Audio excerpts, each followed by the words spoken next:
આજનો એજન્ડામાં સૌથી પહેલા આજે વાત કરવી છે ગુજરાતમાં પડી રહેલા નોન સ્ટોપ વરસાદની।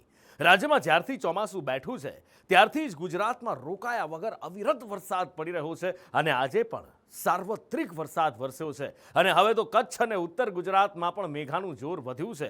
જો કે આ વરસાદી માહોલ વચ્ચે ગુજરાતના દરિયામાં પણ હવે તોફાની કરંટ જોવા મળી રહ્યો છે। રાજ્યમાં 2 દિવસના વિરામ બાદ ફરી એકવાર મેઘાવી માહોલ છવાયો છે। આજે દિવસ દરમિયાન રાજ્યના જુદા જુદા વિસ્તારોમાં મેઘરાજાએ મહેર વરસાવી, જેમાં મધ્ય ગુજરાતથી ઉત્તર ગુજરાત, પૂર્વના કેટલાક જિલ્લા તો સૌરાષ્ટ્રની સાથે દક્ષિણ ગુજરાતમાં વરસાદ જોવા મળ્યો હતો। છેલ્લા કેટલાય દિવસોથી મેઘરાજાએ કચ્છમાં પોતાનું જોર વધાર્યું છે। કચ્છના રાપર શહેર તેમજ ગ્રામ્ય વિસ્તારમાં ધોધમાર વરસાદ પડતા રોડ રસ્તા પાણી પાણી થયા છે। રાપરમાં વરસાદી માહોલ જામતા બાળકો આ વરસાદની મજા માણતા જોવા મળ્યા। કચ્છના નખત્રાણા તાલુકામાં પણ ધોધમાર વરસાદથી વોકળા વહેતા થયા। વિથોણ, ધાવડા મોટા, અંગિયા ગામમાં વરસાદી માહોલ જોવા મળ્યો। કચ્છની સાથે ઉત્તરમાં પણ મેઘરાજાની સવારી આવી હતી। સાબરકાંઠા, અરવલ્લી સહિતના વિસ્તારોમાં આજે દિવસભર વરસાદ જોવા મળ્યો। મેઘરાજાએ સાબરકાંઠાના પ્રાંતિજ શહેર તેમજ ગ્રામ્યમાં ધડબડાટી બોલાવતા પ્રાંતિજના બજારોમાં વરસાદી પાણી વહેતા થયા હતા।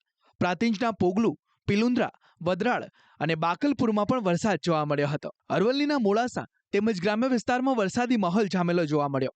મોડાસાના દધાલિયા, મોતીપુરા, બાયત વિસ્તારમાં ધોધમાર વરસાદ પડ્યો તો અવિરત વરસાદના કારણે મોડાસા નડિયાદ સ્ટેટ હાઈવે પર વરસાદી પાણીનો જમાવડો થતા વાહન ચાલકો મુશ્કેલીમાં મુકાયા। ઉત્તરની સાથે પૂર્વના પણ કેટલાક જિલ્લામાં મેઘ સવારી આવી પહોંચી હતી। પાવાગઢ અને જાંબુઘોડામાં અવિરત વરસાદ જોવા મળ્યો। પાવાગઢમાં પડેલા ધોધમાર વરસાદથી પાવાગઢ મંદિરના પગથિયા પરથી ઝરણા વહેતા થયા હતા। પગથિયા પરથી ગર્જના કરી ધોધ વહેતો હોય તેવા દ્રશ્યો સર્જાયા હતા। જ્યારે જાંબુઘોડામાં ઝંડ હનુમાનના મંદિર તેમજ બજારમાં પાણીનો ધસમસતો પ્રવાહ જોવા મળ્યો। મધ્ય ગુજરાતની વાત કરીએ તો અમદાવાદ, ગાંધીનગરમાં પણ આજે દિવસ દરમિયાન છૂટોછવાયો વરસાદ જોવા મળ્યો। જો કે સાંજ પડતા મેઘાનો મિજાજ બદલાતા અમદાવાદમાં ધોધમાર વરસાદ શરૂ થયો, જેણે ગણતરીની મિનિટોમાં જ રોડ રસ્તા પાણી પાણી કરી નાખ્યા। અમદાવાદના આંબાવાડી વિસ્તારમાં નહેરુનગર પાસે નજીવા વરસાદમાં જ પાણી ભરાયા, જેના કારણે વાહન ચાલકોને મુશ્કેલી વધી ગઈ।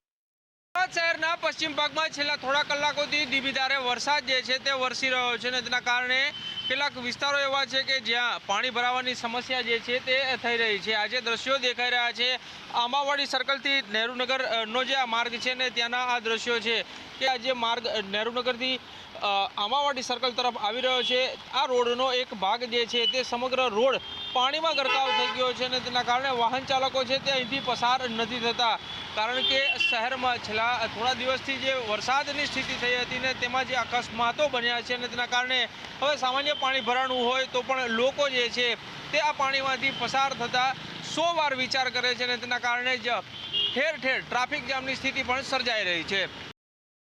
મેઘરાજાની સવારી આજે સૌરાષ્ટ્રમાં પણ ચડી આવી હતી। પોરબંદરમાં ભારે વરસાદ પડતા માધવપુર ખેડની મધુવંતી નદીમાં નવા નીરની આવક જોવા મળી। મધુવંતી નદી ગાંડી તૂર બનતા નદીમાં આવેલા શિવલિંગને સ્પર્શી નદીના પાણી સમુદ્રમાં જતા જોવા મળ્યા।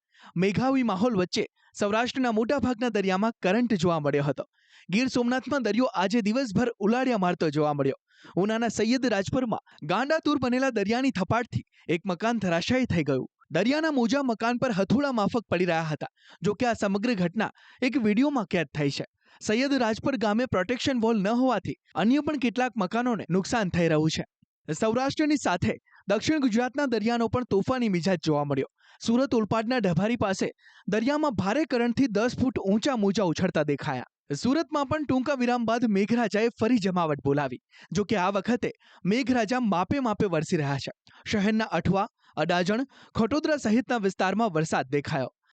સુરત શહેરમાં ટૂંકા વિરામ બાદ ફરીથી વરસાદનું આગમન થયું છે। જોઈ શકાય છે કે શહેરમાં ફરીથી વરસાદનું આગમન થઈ ચૂક્યું છે। અત્યારે આપણે સુરતના અઠવા લાયન્સ વિસ્તારમાં છે, જ્યાં ગાડી વરસાદ વરસી રહ્યો છે। છેલ્લા 1 કલાકથી આ પ્રમાણે વરસાદ છે તે તોફાની બેટિંગ કરી રહ્યો છે। ખાસ કરીને વાત કરીએ તો સુરતના ગોરધો road, Parle point, Athwa lines ring road, આ તમામ વિસ્તારમાં અત્યારે વરસાદ વરસી રહ્યો છે। જોઈ શકાય છે કે પવન સાથે વરસાદ વરસી રહ્યો છે। સાથે જ જે વરસાદનું આગમન થયું છે ત્યારે વાતાવરણમાં જે કહેવાય કે વિઝિબિલિટી છે તે પણ ઓછી થઈ છે। વાહન ચાલકો છે તે પોતાના વાહનોની લાઇટ છે તે ચાલુ કરીને વાહન ચલાવવાની ફરજ પડી છે। સુરત શહેરમાં ટૂંકા વિરામ બાદ ફરીથી વરસાદ શરૂ થયો છે। જો કે રાજ્યમાં હજી વરસાદી માહોલ રહેશે। રાજ્યના હવામાન વિભાગે આગામી 5 દિવસ વરસાદી માહોલ રહેવાની શક્યતા વ્યક્ત કરી છે।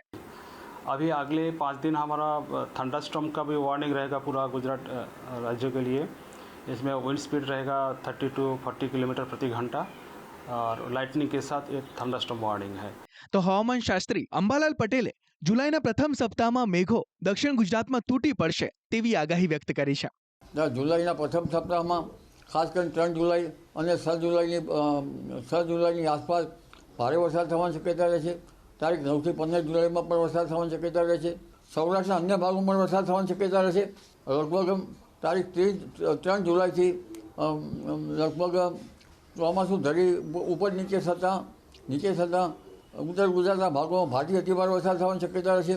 કેટલાક ભાગો જળબંબાકાર બની જવાની શક્યતા રહે છે, જેમાં પાલનપુર, સમી, હારીજ અને પાટણ તેમજ મહેસાણા, કડી, કલોલ, આ ઉપરાંત અન્ય ભાગો જોઈએ તો વિરંગામના ભાગો જુલાઈના પ્રથમ સપ્તાહમાં ખાસ કરીને 3 જુલાઈ અને 6 જુલાઈની આસપાસ ભારે વરસાદ થવાની શક્યતા રહે છે।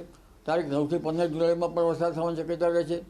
આમ રાજ્યમાં ફરી એકવાર સાર્વત્રિક વરસાદ શરૂ થયો છે।